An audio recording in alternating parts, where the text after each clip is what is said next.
Assalamualaikum warahmatullahi wabarakatuh. Selamat datang di channel aku.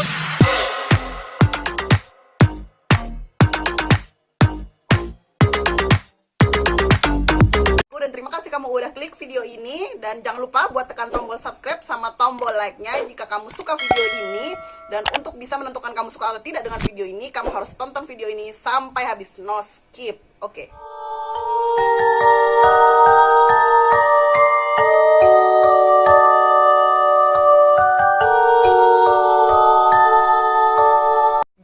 Aku yang kali ini agak berbeda ya ya, soalnya kan di video-video sebelumnya aku tuh ngebahas tentang cerita-cerita horor dan kisah-kisah mistis yang terjadi di Kalimantan, tempat aku tinggal. Jadi kali ini nih, di video ini aku akan ngebahas sebuah kasus tentang pembunuhan yang dilakukan oleh seorang perempuan yang berstatuskan janda. Janda. Janda, janda, janda, janda, janda, janda, tarara, tarara.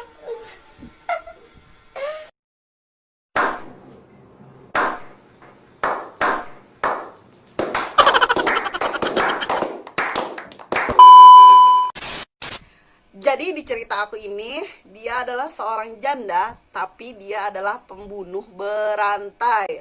Kamu jangan macam-macam loh sama janda kalau lagi marah. Seram, ngeri, sadis, kejam. Iya, kejam. A few moments later. Ada seorang wanita bernama Vera Renci. Vera Renci ini adalah seorang wanita berkebangsaan Bohoris Romania yang lahir pada tahun 1903. Vera Renci ini terlahir dari keluarga yang kaya, jadi bapaknya ini juga termaksud punya pekerjaan yang bagus, dan dia juga lahir di keluarga yang berkecukupan. Dan ayahnya ini adalah seorang bangsawan keturunan Romania. Pada saat Vera Renci berusia 13 tahun, ibunya ini meninggal wal. Lalu membuat ayahnya ini memutuskan untuk pindah kota gitu, pindah tempat tinggal untuk memulai kehidupan yang baru. Jadi Vera Renci ini pun tumbuh dewasa di kota Yugoslavia. Saat di kota Yugoslavia ini, ternyata Vera ini tumbuh menjadi seorang wanita yang tidak mau dikekang dan melakukan apa saja yang dia inginkan. Dan salah satunya kebiasaan Vera Renci ini yang kurang disukai oleh ayahnya itu adalah seringnya Vera Renci berganti-ganti pasangan gitu wal. Dan yang paling membuat ayahnya itu tidak suka adalah Vera Renci ini suka berkencan dengan laki-laki yang jauh umurnya lebih tua dari Vera. Bahkan pernah nih Vera Renci ketahuan kabur dari sebuah asrama laki-laki pada malam hari. Dan mengetahui itu, ayahnya ini ngerasa stres gitu wal, ngerasa depresi, ngerasa aduh gimana ini ya anakku ini gitu. Karena mengetahui perangai buruk putrinya itu tadi. Tapi meskipun begitu, Vera Renci ini tetap melakukan kebiasaan-kebiasaan buruk dia seperti itu, berganti-ganti pasangan. Kalau Vera Renci dapat bapak kayak bapakku, selesai, coret dari keluarga ya kan. Dan kemudian Vera Renci ini datang kepada ayahnya membawa seorang laki-laki bernama Karolsik. Bener gak sih Karolsik? Tulisannya KRL. Pokoknya itulah, mengungkapkan keinginannya bahwa dia ingin menikah dengan pria ini. Dengar hal itu, ayahnya tuh agak sedikit lega. Oh iya, akhirnya puteriku ini bersuami juga. Dengan berharap bahwa dengan punya suami, ini Vera Renci menjadi lebih baik lagi gitu. Jadi perangai-perangai buruknya itu akan hilang. Hal waktu itu Vera ini usianya belum sampai 20 tahun. Tapi ya zaman dulu ya kan ya, nggak ada arti nikah di bawah umur. Jadi ya sah-sah aja nih. Akhirnya si ayah pun menyetujui Vera untuk menikah dengan laki-laki Sik ini. Dan dari pernikahan dia yang pertama ini, dia dikaruniai seorang anak laki-laki yang diberi nama dengan Lorenzo. Awalnya sih rumah tangganya Vera ini baik-baik aja. Sama lah ya kan, sama seperti rumah tangga pada umumnya. 1 tahun romantis, 2 tahun harmonis, 3 tahun meringis.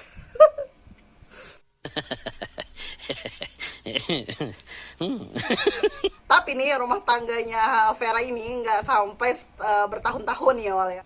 Karena pada suatu hari suaminya ini tidak pulang ke rumah wal selama beberapa hari dan selalu pulang larut malam. Alasannya sih sama Vera karena bekerja. Meskipun dengan alasan kerja, Vera ini jadi curiga wal pada suaminya dan kemudian menuduh suaminya ini berselingkuh. Ini wajar ya wal ya, kalau suami pulang sampai berhari-hari nggak pulang terus istri curiga, kayaknya wajar deh. Sedangkan biasanya aja kalau suami pulang telat sampai tengah malam, istri itu udah pikirannya kemana-mana ya kan. Apalagi ini beberapa hari nggak pulang, ya jelas kan Vera pasti curiga dan menuduh suaminya ini berselingkuh.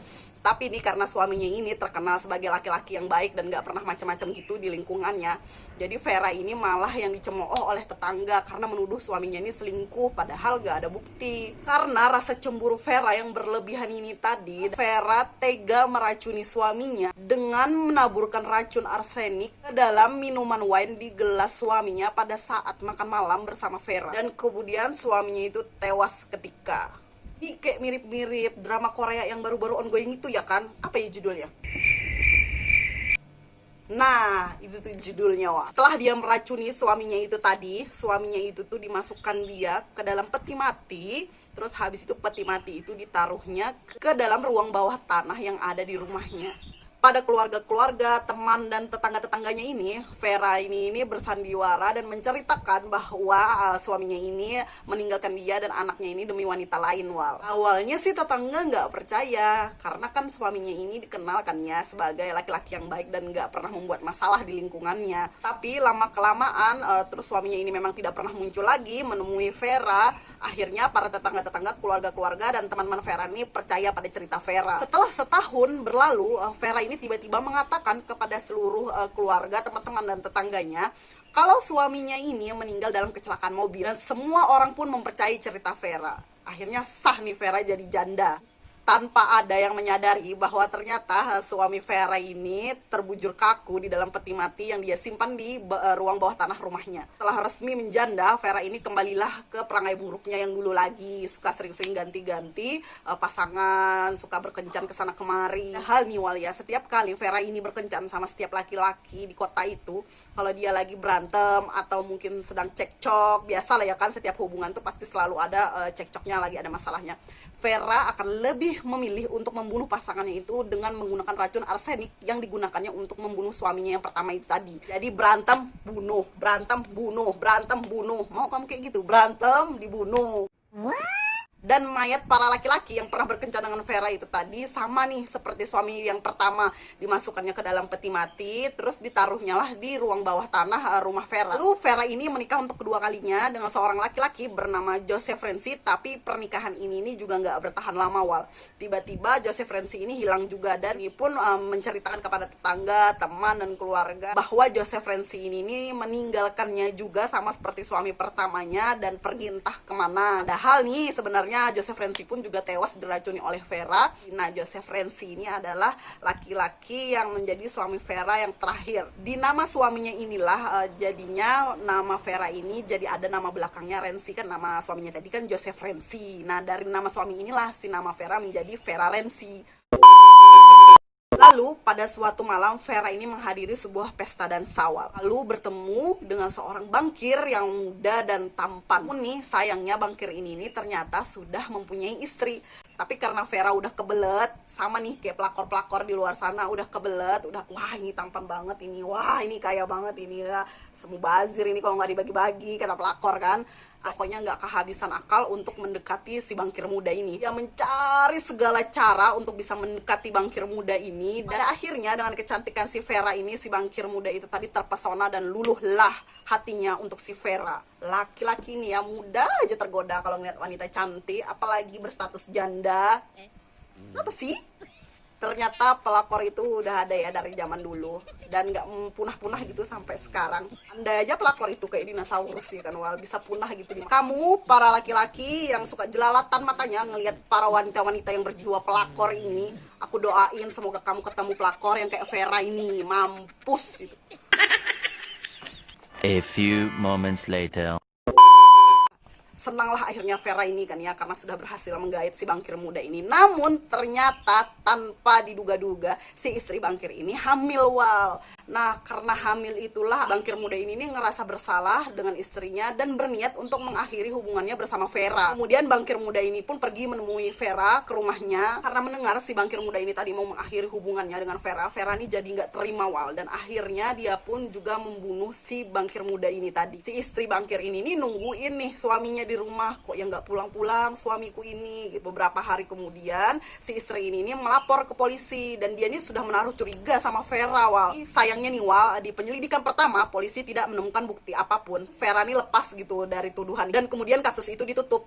Nah, karena kasus ini ditutup, si istri bankir ini tidak terima dan masih tetap kekeh gitu curiga sama Vera. Lalu istri bankir ini mencoba mencari informasi di tetangga-tetangga si Vera dan teman-temannya, keluarga-keluarganya. Dia coba cari informasi sambil berkeliling gitu di kota itu. Akhirnya si istri bankir ini pun mendapatkan bukti bahwa Vera terlibat dalam kasus hilangnya puluhan pria di kota itu. Wow. Datanglah lagi istri bankir ini ke kantor polisi, melaporkan si Vera dengan bukti yang dia dapat tadi. Kemudian polisi membuka kasusnya kembali. Polisi pun langsung menggeledah rumah Vera. Betapa terkejutnya polisi ketika menemukan ruang bawah tanah rumah Vera itu dipenuhi dengan puluhan peti mati. Kalau dihitung-hitung itu adalah 35 peti mati. Semuanya itu berisi mayat. Yang diduga itu adalah mayat-mayat para laki-laki yang pernah berkencan dengan Vera Renzi. Dan lebih mengejutkan lagi bahwa ternyata di salah satu peti mati itu ada mayat anaknya yang bernama Lorenzo itu, yang anak pertama dia dengan suami pertama dia. Pada saat penggerebekan, Vera ini meringkuk gitu di antara peti-peti mati itu, lalu mengakui kepada polisi bahwa anaknya Lorenzo itu adalah korban dia yang ke-12. Jadi Vera bunuh anaknya itu karena si anak ini mengancam kepada ibunya, ingin melaporkan semua perbuatan ibunya ini kepada polisi. Udah gila ya kan, udah psikopat. Masa anak sendiri dibunuh. Ketika ditanyai apa yang membuat Vera menjadi tega membunuh para laki-laki itu, Vera menjawab bahwa ia tidak ingin pria yang dicintainya itu meninggalkan dirinya demi wanita lain atau demi apapun lah. Jadi dengan membunuhnya, Vera merasa bahwa dia bisa menjaga pria-pria itu tetap terus bersamanya. Vera Renzi dijatuhi hukuman di penjara, tapi tidak ada info yang jelas berapa tahun Vera ini dijatuhi hukuman, entah itu seumur hidup, entah itu berapa puluh tahun. Tapi diketahui beberapa tahun kemudian di dalam penjara itu Vera ini menjadi gila, sering bicara sendiri di dalam penjara sambil ketawa-ketawa sendiri seolah-olah berbicara dengan para pria-pria yang telah dibunuhnya itu. Beberapa tahun kemudian Vera ini meninggal dunia di dalam penjara. Vera ini dijuluki dengan janda hitam karena dia ini senang dan hobi memakai baju dan gaun-gaun hitam serta topi hitam. Jadi dia dijuluki dengan janda hitam. Sekian dulu video aku yang ini dan terima kasih udah mampir ke channel aku dan nonton video aku. Jangan lupa kalau kamu suka sama cerita ini buat tekan tombol like-nya sama tombol subscribe-nya. Oke, jumpa di video aku yang berikutnya. Dah.